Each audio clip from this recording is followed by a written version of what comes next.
જય હિન્દ વિદ્યાર્થી મિત્રો, આજે આપણે વાત કરવાની છે મુગલકાલીન સ્થાપત્યોની વાતો કરતા હોઈએ ત્યારે મુગલકાલીન સ્થાપત્યની અંદર લાલ કિલ્લો ન આવે એવું તો બને જ નહીં. કારણ કે લાલ કિલ્લો છે એ આપણા દેશનો એક ઓળખ છે. પ્રજાસત્તાક દિવસ હોય, ગણતંત્ર દિવસની જ્યારે ઉજવણી થતી હોય અને ટીવીની અંદર આપણે જોતા હોઈએ ત્યારે લાલ કિલ્લાના અદ્ભુત દ્રશ્યો આપણે સૌ ટીવીના માધ્યમથી નિહાળતા હોઈએ છીએ. પ્રવાસ દરમિયાન પણ લાલ કિલ્લો જોવો એ અદ્ભુત લાવો છે. આપણા દેશની વિરાસત છે, આપણા દેશનો વારસો છે, મુગલકાલીન સ્થાપત્ય છે. શાહજહાં દ્વારા નિર્માણ કરવામાં આવેલું આ મુગલકાલીન સ્થાપત્ય એટલે કે લાલ કિલ્લો. આ લાલ કિલ્લા વિશેની તમામ માહિતી જે તમને તમારા પ્રાથમિક માધ્યમિક થી લઈ અને કોઈ પણ એક્ઝામ તમે દેવાના હો તો એમાં પણ આમાંથી પ્રશ્ન પૂછાતા હોય છે. બીજું કે આપણા વારસાના સ્થળો, આપણે વિરાસતો વિશે આપણે જાણવું જોઈએ, એ આપણી એક ફરજ છે. અને આ વારસાના સ્થળોને આપણે જાળવણી કરવી જોઈએ, એનું રક્ષણ કરવું જોઈએ, એનું સંવર્ધન કરવું જોઈએ. એ પણ આપણી એક ડ્યુટી છે, આપણી ફરજ છે. તો આજે સરસ મજાનો એક લેક્ચર લઈને તમારી સમક્ષ રજૂ થયો છું જે તમને બહુ કામ લાગશે લાલ કિલ્લા વિશે.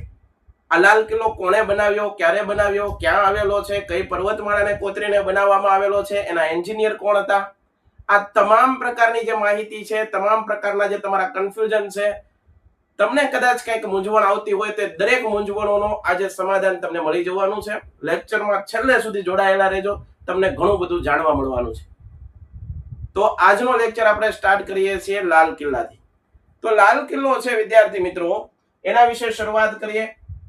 વિદ્યાર્થી મિત્રો, પહેલા તો એ યાદ રાખીએ કે મુગલ વંશના જે રાજાઓ હતા એ સ્થાપત્યના બહુ શોખીન હતા. એમાં પણ ખાસ કરીને શાહજહાંએ ભારતની અંદર ઘણા બધા સ્થાપત્યો, બાંધકામો કરાવ્યા અને એ આજે પણ અડીખમ છે.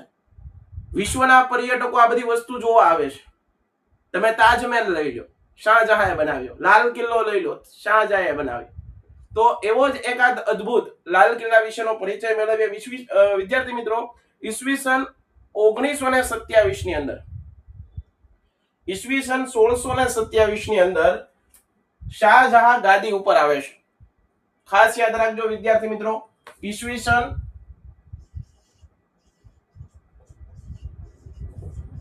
1627 માં શાહજહાં છે એ પોતે રાજા બને છે, શાસક બને છે અને ગાદી ઉપર આવે છે. વિદ્યાર્થી મિત્રો, શાહજહાંની પોતાની પ્રથમ રાજધાની જ્યારે તે ગાદી ઉપર આવે છે, તેનો રાજ્યાભિષેક થાય છે, ત્યારે એની પ્રથમ રાજધાની કઈ હતી એ આપણે ત્યાંથી શરૂઆત કરીએ. તો શાહજહાંની પ્રથમ રાજધાની હતી આગ્રા હતી. વિદ્યાર્થી, આગ્રા જે ઉત્તર પ્રદેશ ખાતે આવેલું છે. શાહજહાંની પ્રથમ રાજધાનીનું નામ બોલો તો કે ભાઈ આગ્રા ઉત્તર પ્રદેશમાં આવેલું છે. ઉત્તર પ્રદેશ, આગ્રાની અંદર ખૂબ ગરમી, અને આ ખૂબ ગરમીના એક ઈલાજ તરીકે, ગરમીથી બચવા માટે શાહજહાં એક જગ્યા પસંદ કરે છે. કંઈક બાંધકામનું નિર્માણ કરાવવું છે, પણ એવી જગ્યા પસંદ કરે છે કે જ્યાં હવા ઉજાસ સારી હોય. બરાબર છે? જ્યાં ઠંડુ રહેતું હોય એવી કોઈક જગ્યા પસંદ કરવા પોતાના જે એન્જિનિયરો છે એને કામે લગાડે છે. પોતાની રાજધાની પ્રથમ ક્યાં હતી? આગ્રા, ઉત્તર પ્રદેશ.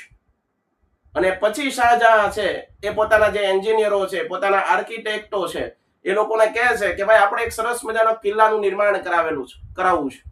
અને આ કિલ્લાની અંદર હવા ઉજાસનું સરસ મજાનું હવા ઉજાસ આવવી જોઈએ એવી કઈક જગ્યા તમે પસંદ કરો. અને જે એના એન્જિનિયરો દ્વારા એક જગ્યા પસંદ કરવામાં આવી અને એ જગ્યા છે દિલ્હી. શાહજહાંએ પોતાની બીજી રાજધાની ક્યાં બનાવી? તો વિદ્યાર્થી મિત્રો ખાસ યાદ રાખજો, દિલ્હી ખાતે. તો લાલ કિલ્લો ક્યાં આવેલો છે? તમને પ્રશ્નનો જવાબ મળી ગયો. લાલ કિલ્લો ક્યાં આવેલો છે? દિલ્હીમાં. પ્રથમ એની રાજધાની ક્યાં હતી? તો આગ્રા, ઉત્તર પ્રદેશમાં. ત્યાંથી તે દિલ્હી કેમ શિફ્ટ થયા? કારણ કે ઉત્તર પ્રદેશમાં બહુ ગરમી પડે. બરાબર? એનાથી બચવાના એક ઉપાય તરીકે તે લાલ કિલ્લો છે એ બનાવવાની શરૂઆત કરે છે દિલ્હી ખાતે. હવે વાત કરીએ વિદ્યાર્થી મિત્રો, આ લાલ કિલ્લો ક્યાં આવેલો છે? સ્થાનની જોઈ લઈએ. મેં તમને પહેલા જ કહી દીધું કે ભાઈ દિલ્હીની અંદર આવેલો છે.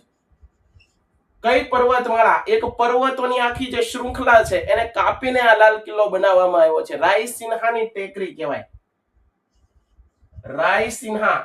રાયસિન્હાની ટેકરી ને કોતરીને બનાવવામાં આવેલો છે લાલ કિલ્લો.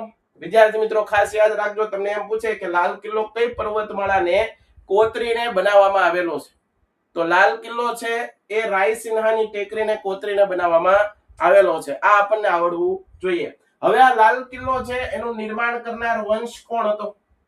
કયા વંશના શાસક દ્વારા આ લાલ કિલ્લાનું નિર્માણ કરવામાં આવ્યું હતું? તો કે ભાઈ નિર્માણ કરનાર વંશ હતો મુગલ વંશ. આ મુગલ વંશ દ્વારા લાલ કિલ્લાનું નિર્માણ થયું હતું.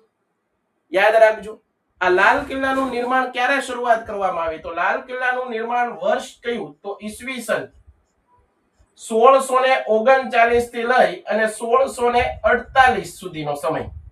1639 થી 1648 સમયગાળામાં લાલ કિલ્લાનું નિર્માણ થયું. આ લાલ કિલ્લો બનાવતા વિદ્યાર્થી મિત્રો 9 વર્ષ લાગ્યા. કેટલા વર્ષે તૈયાર થયો? તો કે ભાઈ 9 વર્ષે લાલ કિલ્લો તૈયાર થયો. એ પણ ખાસ યાદ રાખજો. ફરીવાર કહું છું, રાજ્ય કયું? દિલ્હી. કઈ પર્વતમાળાને કોતરીને? રાયસિન્હાની ટેકરીને. નિર્માણ કરનાર વંશ તો મુગલ વંશ. નિર્માણની શરૂઆત કરવામાં આવી 1639 થી, પૂર્ણ કામ થયું 1648. 9 વર્ષ લાગ્યા. હવે વિદ્યાર્થી મિત્રો બનાવનાર કોણ હતા? આ લાલ કિલ્લાનું બાંધકામ, લાલ કિલ્લાને બનાવનાર કોણ હતા? તો લાલ કિલ્લાને બનાવનાર હતા ઉસ્તાદ અહેમદ અને ઉસ્તાદ હમીદ. ઉસ્તાદ અહેમદ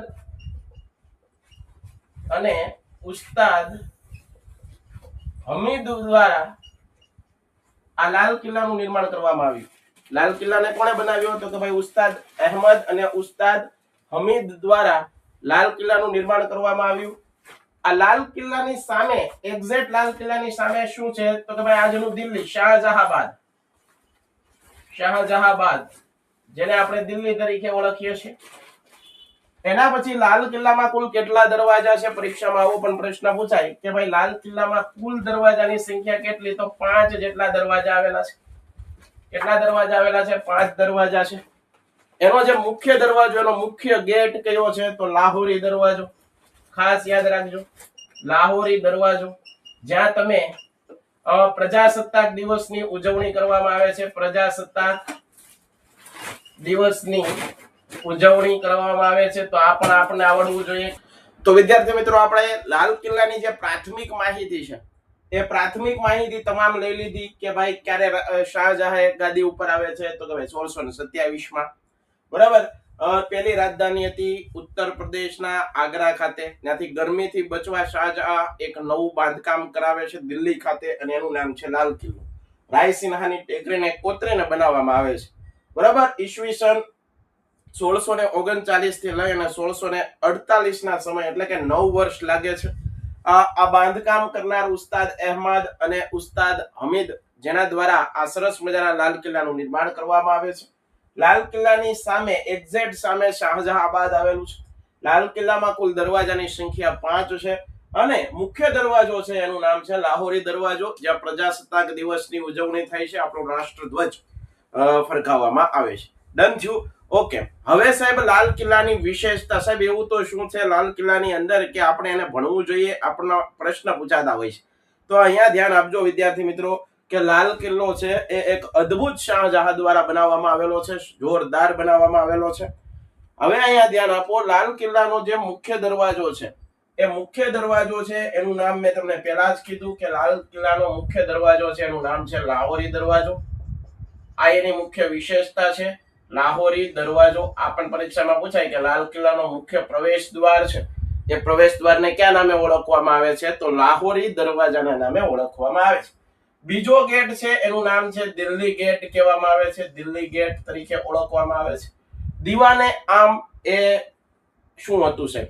આ દીવાને આમ પણ લાલ કિલ્લાની અંદર આવેલું છે સાહેબ. દીવાને આમ એટલે કે જ્યાં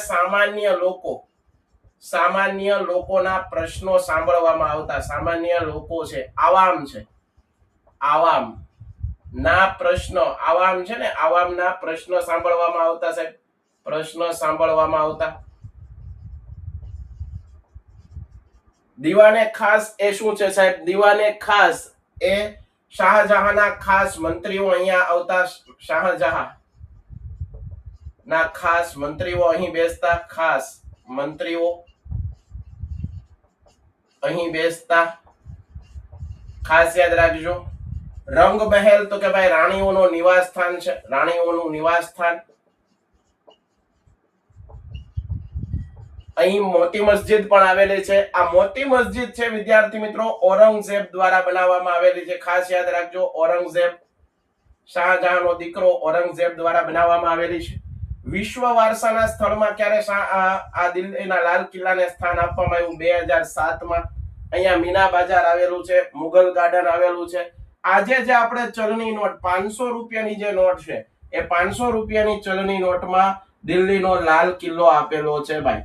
આ પ્રશ્ન તો ઘણીવાર પૂછાઈ ગયો કે ભાઈ 500 રૂપિયાના ચલણી નોટમાં જે સ્થાપત્ય છે એના વિશે નોંધ લખો, એના વિશે ટૂંક નોંધ લખો. તો આ યાદ રાખજો, પ્રજાસત્તાક ગણતંત્ર દિવસની ઉજવણી લાલ કિલ્લા ખાતે કરવામાં આવે છે, લાલ કિલ્લા ખાતે કરવામાં આવે છે. તો વિદ્યાર્થી મિત્રો આ વાત કરી આપણે લાલ કિલ્લાની, એક અદ્ભુત સ્થાપત્ય, જોવા જેવું સ્થાપત્ય, જેના થકી આપણો વારસો ઉજળો બન્યો છે, એવા સરસ મજાના સ્થાપત્યની ચર્ચા કરી લાલ કિલ્લા વિશે.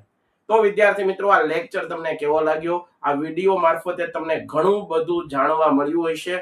આવા ને આવા કોઈક નવા ટોપિક જો તમારે ભણવા છે, આવી રીતે ભણવા છે, તમને સમજાય એવી રીતે ભણવા છે, તો તમે મને કોમેન્ટમાં લખી શકો છો કે ભાઈ આ ટોપિક ઉપર સાહેબ વિડીયો લાવો, તો આપણે એ પણ કરશું. ફરી પાછા કંઈક નવા ટોપિક સાથે મળશું. ત્યાં સુધી જય હિન્દ, જય ભારત, ધન્યવાદ. ભારત માતા કી જય.